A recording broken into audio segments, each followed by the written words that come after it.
दोस्तों एक बार फिर से हम आपके लिए SBI PO form fill up 2026 apply online process की अपडेट लेके आ चुके हैं। किस तरह से आप SBI PO के 1500 खाली पदों के लिए अपने फॉर्म अप्लाई कर सकते हो, स्टेप बाय स्टेप कंप्लीट जानकारी आपको इस वीडियो में दी जाएगी।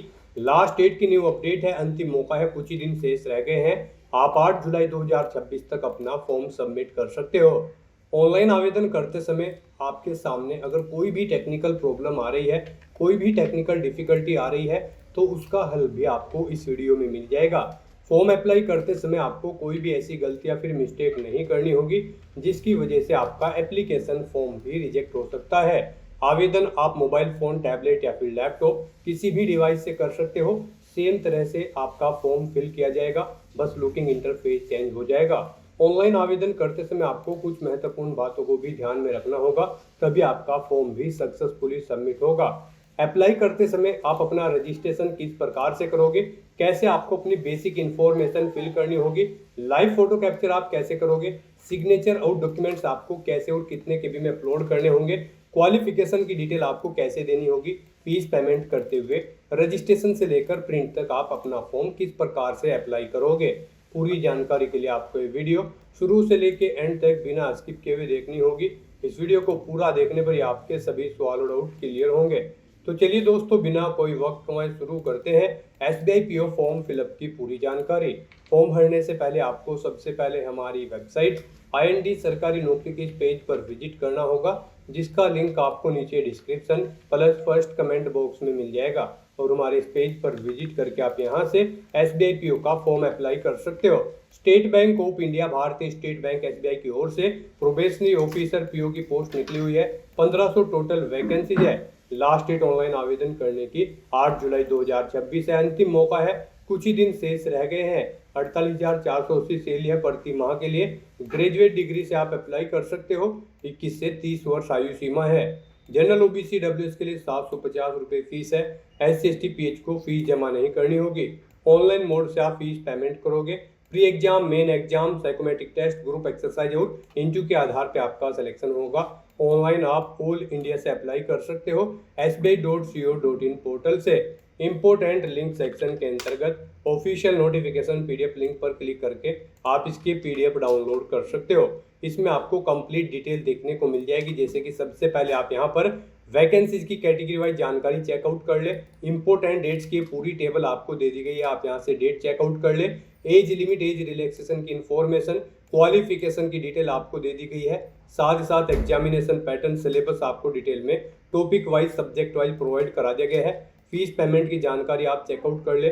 फॉर्म अप्लाई करते समय आपको किस प्रकार से अपना रजिस्ट्रेशन करना होगा, डॉक्यूमेंट, सिग्नेचर, फोटोग्राफ कैसे और कितने केबी में आप अपलोड करोगे, कैसे आपको अपना लाइव फोटो कैप्चर करना होगा, थंब इंप्रेशन आपको कैसे अपलोड करने होंगे, यहाँ पर आपको कंप्लीट डिटेल देखने को मिल जाएगी। एग्जाम सेंटर की लिस्ट भी आप चेकआउट कर ले प्री और मेन एग्जाम के लिए। फॉर्म अप्लाई करने से पहले आपको नोटिफिकेशन की PDF पूरा पढ़ना अनिवार्य है। इसको पूरा पढ़ने से ही आपके सभी सवाल और डाउट क्लियर होंगे। PDF रीड आउट करने के बाद में आपको अप्लाई ऑनलाइन के इस लिंक पर क्लिक करना होगा, तो आपके सामने ऑनलाइन आवेदन करने का ये ऑफिशियल पोर्टल ओपन हो जाएगा। गाइस, यहाँ पर अगर आपने पहले से रजिस्ट्रेशन कर रखा है तो आपको login for already registered candidate की स्टेप पर क्लिक करना है। उसके बाद आपके सामने लॉगिन का ये पॉपअप शो होगा। इसमें आपको अपना रजिस्ट्रेशन नंबर एंटर करना है, अपना पासवर्ड आपको एंटर करना है, ये कैप्चा कोड यहाँ पर एंटर करना है और उसके बाद सबमिट के इस टैब पर क्लिक करते हुए आपको लॉगिन करके अपना फॉर्म अप्लाई कर लेना है। और अगर आप इस भर्ती के लिए फर्स्ट टाइम अप्लाई करने जा रहे हो तो सबसे पहले यहाँ पर आपको अपना रजिस्ट्रेशन करना होगा। उसके लिए आपको click here for new registration की टैब दी गई है, आप इस पर क्लिक करें। आपके सामने यहाँ पर रजिस्ट्रेशन का फॉर्म ओपन हो जाएगा। इसमें आपको अपनी बेसिक इन्फॉर्मेशन देते हुए रजिस्ट्रेशन करना है। सबसे पहले यहाँ पर आपको अपना फर्स्ट नेम एंटर करना है, उसे कन्फर्म कर लेना है। मिडिल नेम और लास्ट नेम है तो वो आप एंटर कर दें और कंफर्म कर लें, नहीं है तो इन कॉलम्स को आप खाली छोड़ सकते हैं। उसके बाद गाइज आपको यहाँ पर अपना मोबाइल नंबर एंटर करना है, उसे एक बार फिर से री एंटर करके कंफर्म कर लेना है। कोई अल्टरनेट मोबाइल नंबर है तो वो आप एंटर कर दे, नहीं है तो इस कॉलम को खाली छोड़ दे। फिर यहाँ पर आपको अपनी ईमेल आईडी एंटर करनी है, यहाँ पर आप अपनी ईमेल आईडी एंटर करें। ईमेल आईडी के शुरू के कैरेक्टर यहाँ पर आपको एंटर करने हैं, फिर डोमेन यहाँ से आपको सेलेक्ट कर लेना है। उसके बाद आपको अपनी कंप्लीट ईमेल आईडी यहाँ पर टाइप करनी है, फिर ये कैप्चा कोड यहाँ पर एंटर करना है और उसके बाद सेव एंड नेक्स्ट के इस ऑप्शन पर क्लिक करना है। इस तरह से यहाँ पर आपका रजिस्ट्रेशन कंप्लीट हो जाएगा। आपको एक रजिस्ट्रेशन नंबर और पासवर्ड यहाँ पर प्रोवाइड कर दिया गया है। ये रजिस्ट्रेशन नंबर और पासवर्ड आपके रजिस्टर्ड मोबाइल नंबर और ईमेल आईडी पर भी सबमिट कर दी गई हैं। आपको इन्हें केयरफुली नोट डाउन करके रख लेना है फ्यूचर यूज के लिए। और गाइस यहाँ पर अब आपको अपना मोबाइल नंबर और ईमेल आईडी वेरीफाई करनी है। उसके लिए आपको पहले ये कैप्चा कोड यहाँ पर एंटर करना है। उसके बाद आपको सेंड ओटीपी के ऑप्शन पर क्लिक करना है। फिर आपके मोबाइल नंबर पर एक ओटीपी आएगा, वो ओटीपी आपको यहाँ पर एंटर करके अपना मोबाइल नंबर वेरीफाई कर लेना है। उसके बाद आपको फिर दोबारा से ये कैप्चा कोड यहाँ पर एंटर करना होगा और फिर सेंड ओटीपी के सेकंड ऑप्शन पर क्लिक करना है। फिर आपकी ईमेल आईडी पर एक ओटीपी आएगा, वो ओटीपी भी आपको यहाँ पर एंटर करके अपनी ईमेल आईडी को भी वेरीफाई कर लेना है। इस तरह से यहाँ पर आपको अपने मोबाइल नंबर और ईमेल आईडी को वेरीफाई कर लेना है और उसके बाद फिर आपको यहाँ पर अपना फोटो और सिग्नेचर अपलोड करने हैं। यहाँ पर आपको अपना पासपोर्ट साइज फोटो अपलोड करना है। फिर यहाँ पर आपको अपना लाइव फोटो कैप्चर करना है अपने वेब कैमरा या फिर मोबाइल फ़ोन के थ्रू। और उसके बाद गाइड फिर आपको यहाँ पर अपने सिग्नेचर अपलोड करने हैं। इन्हें अपलोड करने के लिए आपको गाइडलाइन दी गई है। आप यहाँ पर जैसे ही इस पेज को ऊपर करेंगे, यहाँ पर आपको लिंक मिलेगा guideline for scanning the photograph and signature. आपको इस लिंक पर क्लिक करना है। उसके बाद आपके सामने ये पीडीएफ ओपन हो जाएगी। यहाँ पर जो आपका पासपोर्ट साइज फोटो अपलोड होगा उसकी डायमेंशन 4.5 सेंटीमीटर इंटू 3.5 सेंटीमीटर होनी चाहिए। और आपका ये जो फोटो की फाइल होगी वो 20 KB से 50 KB के बीच में होनी चाहिए। लेटेस्ट पासपोर्ट साइज फोटो यहाँ पर आपका होना चाहिए। फिर यहाँ पर आपको अपना लाइव फोटो कैप्चर करना है। फोटो कैप्चर करते समय आपको कुछ चीज़ों का ध्यान रखना है। जब आप अपना फोटो कैप्चर करेंगे, यहाँ पर फोटो कैप्चर करने के लिए आपके पास दो ऑप्शन है। आप यहाँ पर कैप्चर फोटो के इस ऑप्शन पर क्लिक करके अपने वेब कैमरा के थ्रू अपना लाइव फोटो कैप्चर कर सकते हो। और अगर आपके पास वेब कैमरा नहीं है तो फिर आप यहाँ पर क्लिक हियर टू स्कैन के इस ऑप्शन पर क्लिक करेंगे। ये क्यूआर कोड आपको शो होगा। आप इसे अपने मोबाइल के किसी भी क्यूआर कोड ऐप रीडर से स्कैन करें। आपके मोबाइल पर एक लिंक जाएगा जिस पर क्लिक करते हुए यहाँ पर आपको अपने मोबाइल फोन से अपना लाइव फोटो कैप्चर कर लेना होगा। लाइव फोटो कैप्चर करते समय आपको कुछ चीज़ों का ध्यान रखना है, जैसे कि जब आप अपना फोटो कैप्चर करेंगे तो उस स्थान पर प्रॉपर वे में लाइट होनी चाहिए। सिंपल प्लेन बैकग्राउंड आपका होना चाहिए जिस स्थान पर आप अपना फोटो कैप्चर कर रहे हैं। फोटो कैप्चर करते समय आपको अपने चेहरे पर कोई मास्क नहीं लगाना है, कानों में ईयरफोन्स वगैरह नहीं लगाने हैं, चेहरे पर कोई चश्मा वगैरह नहीं पहनना है। तो इन चीज़ों का ध्यान रखते हुए यहाँ पर आपको अपना लाइव फोटो कैप्चर करना है। उसके बाद आपको अपने सिग्नेचर यहाँ पर अपलोड करने होंगे। सिग्नेचर यहाँ पर आपके कैपिटल लेटर्स में नहीं होने चाहिए। डायमेंशन उनकी 140 × 60 पिक्सल होनी चाहिए। 10 KB से 20 KB के बीच में आपकी सिग्नेचर की फाइल का साइज होना चाहिए। ये JPG या फिर JPEG फॉर्मेट में होने चाहिए। व्हाइट पेपर पर ब्लैक या फिर ब्लू इंक पेन से आपको अपने सिग्नेचर करने होंगे। ये आपके JPG या फिर JPEG फॉर्मेट में होने चाहिए। फोटो भी यहाँ पर जो आप अपलोड करेंगे वो JPG या फिर JPEG फॉर्मेट में होना चाहिए। तो यहाँ पर आपको अपना पासपोर्ट साइज फोटो अपलोड करने के लिए ब्राउज के इस ऑप्शन पर क्लिक करना है, फाइल को सेलेक्ट कर लेना है और यहाँ पर अपना पासपोर्ट साइज फोटो अपलोड कर देना है। उसके बाद यहाँ पर आपको अपना लाइव फोटो कैप्चर करना है अपने वेब कैमरा या फिर मोबाइल फोन के थ्रू।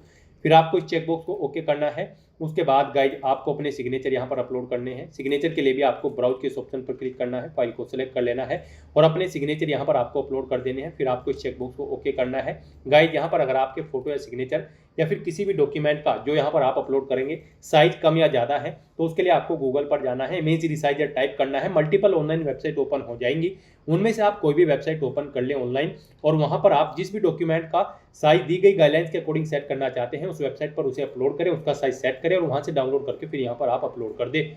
इस तरह से अपने डॉक्यूमेंट यहाँ पर अपलोड करने के बाद अपना फोटो और सिग्नेचर आपको फिर नेक्स्ट के इस ऑप्शन पर क्लिक करना है। नेक्स्ट यहाँ पर आपको अपनी कुछ और डिटेल प्रोवाइड करनी है। यहाँ पर आपको सबसे पहले अपनी कैटेगरी सिलेक्ट करनी है।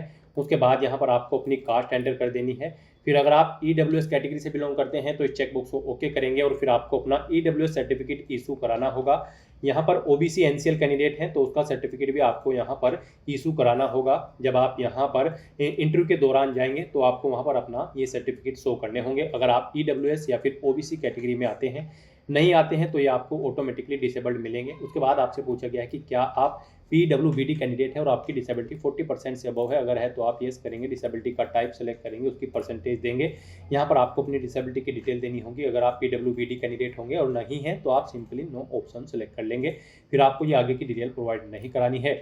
इस तरह से यहाँ पर आपको अपनी डिटेल देनी है। उसके बाद आपसे पूछा गया कि क्या आप person with specified disability cover करना चाहते हैं under the definition of section 2S के। अगर चाहते हैं तो येस करें और नहीं तो आप नो ऑप्शन सेलेक्ट करें। येस करेंगे तो फिर आपको इसकी डिटेल यहाँ पर प्रोवाइड करनी होगी। उसके बाद आपको यहाँ पर अपना रिलीजन सेलेक्ट कर लेना है। फिर आपसे पूछा गया कि क्या आप माइनॉरिटी कम्युनिटी के अंतर्गत आते हैं। अगर आते हैं तो येस करेंगे, नहीं तो नो ऑप्शन सेलेक्ट करेंगे। आप EX सर्विस मैन हैं तो येस करें और फिर यहाँ पर अपनी सर्विस के पीरियड मंथ्स में एंटर करें, नहीं है तो नो ऑप्शन आप सेलेक्ट कर लें। उसके बाद आपसे पूछा गया है आप इससे पहले state bank of India PO exam में कितनी बार पार्टिसिपेट किए हैं। यहाँ पर आप बताएंगे 1 2 3 जितनी बार भी आपने पार्टिसिपेट किया है। नहीं किया है तो आप 0 एंटर कर देंगे। उसके बाद आपसे पूछा गया है अगर आपने कोई लोन लिया है और उसमें आप डिफ़ॉल्टेड हैं तो आप यस करें, और फिर नहीं है तो आप नो ऑप्शन सेलेक्ट कर लें। उसके बाद आपके कैरेक्टर से रिलेटेड यहाँ पर पूछा गया है क्या आपका कैरेक्टर यहाँ पर ओके है, अगर है तो यस करें, नहीं तो नो ऑप्शन सेलेक्ट करें। फिर आपसे पूछा गया है कि क्या आप स्टेट बैंक ऑफ इंडिया के क्लैरिकल कैडर के एम्प्लॉई हैं, अगर हैं तो यस करें, नहीं तो नो ऑप्शन सेलेक्ट करें। आप स्टेट बैंक ऑफ इंडिया में ऑफिसर कैडर पर कार्यरत हैं, अगर हैं तो यस करें, नहीं तो नो ऑप्शन सेलेक्ट करें। फिर आपसे पूछा गया कि क्या आप स्टेट बैंक ऑफ इंडिया के क्लैरिकल कैडर के एक्स एम्प्लॉय हैं और आप रिजाइन कर चुके हैं, तो यहाँ पर अगर हैं तो आप यस करेंगे, नहीं तो नो ऑप्शन सेलेक्ट करेंगे। उसके बाद आपसे पूछा गया है कि क्या आप स्टेट बैंक ऑफ इंडिया के यहाँ पर एक्स एम्प्लॉय थे, आप रिजाइन कर चुके हैं ऑफिसर कैडर से, अगर कर चुके हैं तो यस करें, नहीं तो नो ऑप्शन सेलेक्ट करें। यहाँ पर अगर आप स्टेट बैंक ऑफ इंडिया के ऑफिसर कैडर के एक्स एम्प्लॉय हैं तो फिर आपसे पूछा गया है कि क्या आप एलिजिबल हैं यहाँ पर इस भर्ती में अप्लाई करने के लिए, आप ये इंश्योर करते हैं, तो यहाँ पर आप यस या नो ऑप्शन सेलेक्ट करेंगे। और यहाँ पर अगर आप ऑफिसर कैडर के एक्स एम्प्लॉय नहीं थे तो आप सिंपली नो ऑप्शन सेलेक्ट करेंगे, फिर ये ऑप्शन भी आपको डिसेबल कर दिया जाएगा। उसके बाद यहाँ पर आपको अपना पैन नंबर एंटर करना है। फिर यहाँ पर आपको अपना प्री एग्जाम के लिए एग्जामिनेशन सेंटर सेलेक्ट करना है। यहाँ पर पहले आप स्टेट सेलेक्ट करेंगे, उसके बाद स्टेट कोड आपको ऑटोमेटिकली शो हो जाएगा। उसके बाद यहाँ पर आप अपना एग्जामिनेशन सेंटर सेलेक्ट कर लेंगे। फिर यहाँ पर आपको मेन एग्जाम के लिए भी अपना सेंटर सेलेक्ट करना है। पहले आप स्टेट सेलेक्ट करें, उसके बाद यहाँ पर आप एग्जामिनेशन सिटी सेलेक्ट कर लें। फिर यहाँ पर आप एग्जाम पीरियड के दौरान अपनी कौन सी आईडी शो करेंगे तो वो यहाँ पर आपको यस करना है। फिर आपको अपनी आईडी सेलेक्ट करनी है जो आप एग्जाम पीरियड के दौरान अपनी आईडी दिखाएंगे, आधार, पासपोर्ट, पैन कार्ड या फिर ड्राइविंग लाइसेंस, आप जो भी आईडी दिखाएंगे वो यहाँ पर सेलेक्ट करें, उसका नंबर यहाँ पर आप एंटर करें। उसके बाद यहाँ पर आपसे पूछा गया है आपको इस भर्ती के बारे में कैसे पता चला है, न्यूज़पेपर, सोशल मीडिया या फिर एसबीआई कैरियर वेबसाइट या फिर जॉब पोर्टल या फिर किसी अन्य माध्यम से, आप अपने अकॉर्डिंग ऑप्शन सेलेक्ट करेंगे। तो यहाँ पर आप बताएंगे कि आपको इस भर्ती के बारे में कैसे पता चला है। उसके बाद आपको अपनी पर्सनल डिटेल यहाँ पर देनी है। यहाँ पर आप अपनी डेट ऑफ बर्थ सेलेक्ट करें। उसके बाद आप अपना जेंडर सेलेक्ट करें, आप मेल हो, फीमेल हो या फिर कोई अन्य यहाँ पर जेंडर है आपका। फिर आपसे पूछा गया है कि क्या आप जुड़वा भाई बहन हैं, अगर हैं तो आप यस करेंगे और फिर उनका जेंडर सेलेक्ट करते हुए नाम यहाँ पर देंगे, नहीं है तो नो ऑप्शन आप सेलेक्ट कर लेंगे। उसके बाद आपको अपना मैरिटल स्टेटस सेलेक्ट करना है। फिर आपको अपने फादर का नाम यहाँ पर एंटर करना है, अपनी मदर का नाम यहाँ पर आपको एंटर करना है। इनके मिडिल नेम, लास्ट नेम है तो वो आप एंटर कर सकते हैं, नहीं है तो इन कॉलम्स को आप खाली छोड़ सकते हैं। अगर आप मैरिड होंगे तो यहाँ पर अपनी हस्बैंड या वाइफ का नाम एंटर कर देंगे। इस तरह से आपको ये डिटेल फिल करनी है। फिर यहाँ पर आपको अपना कोरोस्पोंडेंस एड्रेस एंटर करना है। यहाँ पर आप अपना कोरोस्पोंडेंस एड्रेस एंटर करें। उसके बाद आप अपना परमानेंट एड्रेस यहाँ पर एंटर करें, और अगर आपका परमानेंट एड्रेस आपके कोरोस्पोंडेंस एड्रेस के अकॉर्डिंग सेम है इस ऊपर दी गई एड्रेस के, तो फिर यहाँ पर आपको इस चेकबॉक्स को ओके करना है, same as address for correspondence. Automatically आपका परमानेंट एड्रेस आपके ऊपर दिए गए कोरोस्पोंडेंस एड्रेस के अकॉर्डिंग यहाँ पर फिल हो जाएगा। उसके बाद यहाँ पर आपको अपना जीएसटी इनवॉइसिंग एड्रेस सेलेक्ट कर लेना है जिस एड्रेस पर आप इस भर्ती प्रोसेस के दौरान कम्युनिकेट करना चाहते हैं। फिर यहाँ पर आपको आपकी कैटेगरी के अकॉर्डिंग एप्लीकेशन फीस का अमाउंट देखने को मिल जाएगा। इस तरह से अपनी डिटेल प्रोवाइड करने के बाद फिर आपको यहाँ पर वैलिडेट योर डिटेल के इस ऑप्शन पर क्लिक करके अपनी सभी डिटेल्स वैलिडेट कर लेनी है, और उसके बाद सेव एंड नेक्स्ट के इस ऑप्शन पर क्लिक करना है। नेक्स्ट यहाँ पर आपको अपनी क्वालिफिकेशन, एक्सपीरियंस और लैंग्वेजेस की डिटेल प्रोवाइड करनी है। गाइड यहाँ पर एसबीआई पीओ की इस भर्ती में पार्टिसिपेट करने के लिए आपके पास ग्रेजुएट डिग्री होनी चाहिए किसी भी वेल रिकॉग्नाइज्ड यूनिवर्सिटी से, किसी भी रिलेवेंट डिसिप्लिन के अंतर्गत, और अगर आप फाइनल ईयर में अपियर हो ग्रेजुएशन में तो भी आप एलिजिबल हो, अप्लाई कर सकते हो। तो यहाँ पर आपको सबसे पहले अपनी ग्रेजुएशन की डिटेल प्रोवाइड करनी है। यहाँ पर आपको बताना है आप अपियर हो या फिर पास आउट हो। फिर यहाँ पर आपको बताना है किस में आप अपनी ग्रेजुएशन कर रहे हैं, आर्ट, कॉमर्स, साइंस, आप अपने अकॉर्डिंग ऑप्शन सेलेक्ट करें। फिर यहाँ पर आपको कॉलेज का नाम देना है जिससे आप अपनी ग्रेजुएशन कर रहे हैं, प्लेस देना है कहाँ पर आपका कॉलेज सिचुएटेड है यानी कि अवेलेबल है, स्थित है। फिर यहाँ पर आपको पासिंग डेट देनी है, कब आपने अपनी ग्रेजुएशन पास आउट की है अगर आप पास आउट कर चुके हो। फिर यहाँ पर आपको मार्क्स की परसेंटेज देनी है, कितने परसेंट मार्क्स आपने ग्रेजुएशन में ऑब्टेन किए हैं, आपकी फर्स्ट क्लास है, सेकंड है या फिर पास आउट हो, आप अपने अकॉर्डिंग ऑप्शन सेलेक्ट कर लेंगे। इस तरह से यहाँ पर आपको अपनी ग्रेजुएशन की डिटेल देनी है। इसके अलावा अगर आपने कोई इंटीग्रेटेड कोर्स या फिर पोस्ट ग्रेजुएशन या फिर कोई अन्य प्रोफेशनल क्वालिफिकेशन कर रखी है या फिर कोई अन्य क्वालिफिकेशन कर रखी है तो उसकी डिटेल भी आप सेम यहाँ पर ऐसे ही प्रोवाइड कर सकते हैं। उसके बाद आपसे पूछा गया है कि क्या आप यहाँ पर प्री एग्जाम ट्रेनिंग लेने के इच्छुक है, अगर आप SC ST OBC या फिर PWBD कैंडिडेट हैं, अगर हैं तो आप यस करेंगे और फिर यहाँ पर आप स्टेट सेलेक्ट करेंगे और फिर यहाँ पर आपको सेंटर सेलेक्ट करना है कहाँ पर आप प्री एग्जाम ट्रेनिंग लेना चाहते हैं, और अगर नहीं लेना चाहते हैं तो आप सिंपली नो ऑप्शन सेलेक्ट कर लेंगे। उसके बाद यहाँ पर आपको अपनी लैंग्वेजेस की डिटेल प्रोवाइड करनी है। यहाँ पर आपको कम से कम हिंदी लैंग्वेज रीड राइट और स्पीक आनी जरूरी है। तो यहाँ पर आप इन्हें तीनों ऑप्शन इनेबल करेंगे हिंदी के। उसके बाद आप जो भी लैंग्वेज जानते हैं उसकी डिटेल सेम ऐसे ही यहाँ पर प्रोवाइड कर सकते हैं। इस तरह से यहाँ पर अपनी क्वालिफिकेशन, एक्सपीरियंस और लैंग्वेजेस की डिटेल प्रोवाइड करने के बाद फिर आपको वैलिडेट योर डिटेल के इस ऑप्शन पर क्लिक करके अपनी ये सभी डिटेल्स वैलिडेट कर लेनी है और उसके बाद सेव एंड नेक्स्ट के इस ऑप्शन पर क्लिक करना है। फिर यहाँ पर आपने पीछे अब तक जो डिटेल प्रोवाइड कराई है उसका पूरा प्रीव्यू आपको शो कर दिया गया है। आपको सभी डिटेल्स केयरफुली चेकआउट करनी है, पेज को नीचे स्क्रॉल करना है, डिक्लेरेशन सेक्शन में आना है, आई एग्री के चेकबॉक्स को ओके करना है। फिर यहाँ पर आपसे पूछा गया है आपने जो अपना नाम यहाँ पर फॉर्म में फिल किया है वो एग्जैक्टली मैच करता है आपके आईडी प्रूफ से, तो आप इस चेकबॉक्स को ओके कर देंगे और अगर चेंज है तो यहाँ पर आप इस सेकंड चेकबॉक्स को ओके करेंगे। इस तरह से अपने डिटेल प्रोवाइड करने के बाद फिर आपको यहाँ पर कंप्लीट रजिस्ट्रेशन के इस ऑप्शन पर क्लिक करना है। नेक्स्ट यहाँ पर आपको अपने डॉक्यूमेंट अपलोड करने हैं। यहाँ पर आपको अपना लेफ्ट थंब इंप्रेशन और handwritten declaration document upload करना है। इनके लिए भी आपको गाइडलाइन दी गई है। आप यहाँ पर गाइडलाइन फॉर डॉक्यूमेंट अपलोड के इस लिंक पर क्लिक करेंगे, आपके सामने यही पीडीएफ ओपन होगी जो फोटो अपलोड करते हुए हुई थी। यहाँ पर आप चेकआउट कर सकते हो। आपका लेफ्ट हैंड थंब इंप्रेशन जो है वो 240 × 240 पिक्सल में होना चाहिए। यहाँ पर आपको एक व्हाइट पेपर पर ब्लैक या फिर ब्लू इंक से अपना थंब इंप्रेशन करना है और यहाँ पर फाइल का साइज आपकी 20 KB से 50 KB के बीच में होना चाहिए, जेपीजी या फिर जेपीईजी फॉर्मेट में होना चाहिए। उसके बाद गाइड आपको यहाँ पर अपना handwritten declaration document upload करना है। इसके लिए भी आपको गाइडलाइन दी गई है। आपका ये डॉक्यूमेंट जेपीजी या फिर जेपीईजी फॉर्मेट में होनी चाहिए। यहाँ पर इसकी डायमेंशन 800 × 400 पिक्सल होनी चाहिए। 50 KB से 100 KB के बीच में यहाँ पर आपका ये डॉक्यूमेंट होना चाहिए और ये कैपिटल लेटर्स में आपको नहीं लिखना है, स्मॉल लेटर्स में आपका ये डॉक्यूमेंट होना चाहिए। तो अपने डॉक्यूमेंट्स को अपलोड करने के लिए गाइड आपको यहाँ पर चूज फाइल के ऑप्शन पर क्लिक करना है, फाइल को सिलेक्ट कर लेना है और 1 by 1 करके अपना लेफ्ट थंब इंप्रेशन और हैंड रिटन डिक्लेरेशन डॉक्यूमेंट यहाँ पर अपलोड कर देना है। उसके बाद आपको ये कैप्चा कोड यहाँ पर एंटर करना है और फिर सेव एंड नेक्स्ट के इस ऑप्शन पर क्लिक करना है।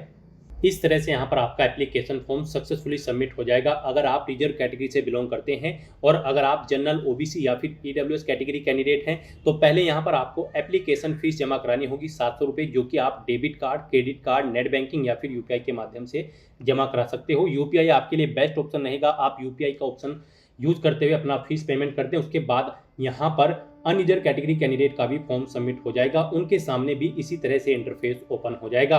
तो यहाँ पर अब आपका फॉर्म सबमिट हो चुका है। अब आपको प्रिंट एप्लीकेशन के इस ऑप्शन पर क्लिक करते हुए अपने एप्लीकेशन फॉर्म का एक हार्ड कॉपी या फिर सॉफ्ट कॉपी प्रिंट आउट ले लेना है फ्यूचर यूज के लिए, फ्यूचर रेफरेंस के लिए। तो दोस्तों ऐसे आप SBI PO की इस भर्ती के लिए अपने फॉर्म अप्लाई कर सकते हो बिना कोई मिस्टेक किए हुए।